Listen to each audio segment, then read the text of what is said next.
And if you take one of their brochures and you look at the number of people killed in the Salem witch trials, it says right there, 19. 19. Now, is that 19 too many? Yeah. Or 2019 too many? Of course. But here's the point I want to make. While the atheists are crying major, inconsolable crocodile tears over the crimes of Christianity, crimes often committed 200 or 500, or in the case of the Crusades, 1,000 years ago, they are often ignoring and downplaying the much greater crimes of atheism, which are not ancient, but have occurred recently in our lifetime, in the last century, and are still going on today.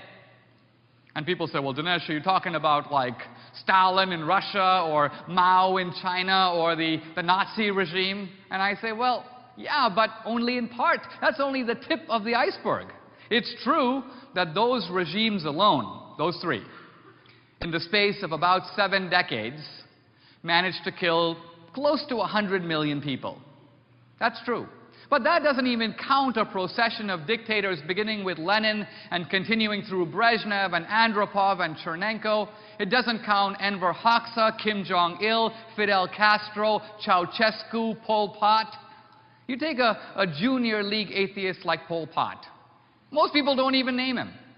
And yet in Indochina, following the Vietnam War, his Khmer Rouge regime, in the space of about 3 years, killed about 2 million people. 2 million. Even bin Laden, in his wildest dreams, doesn't even come close.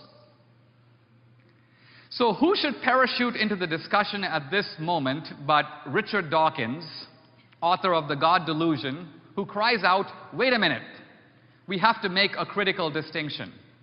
The Christians killed in the name of Christianity.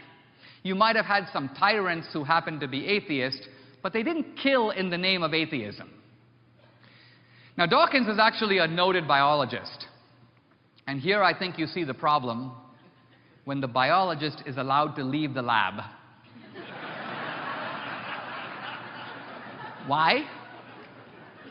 Because evidently the poor man knows no history. I mean, all you have to do is, you don't have to be a historian, you just have to crack open the collected works of Karl Marx. And you'll find out that the atheism is not accidental, it's absolutely central to the whole communist scheme. Marx says that religion is the opium, the opiate of the people, a kind of drug, that blinds you to social injustice, and you need to get rid of it before you can create the new man and the new utopia, freed from the shackles of God and religion. So my conclusion is that it is atheism and not religion that is responsible for the mass murders of history.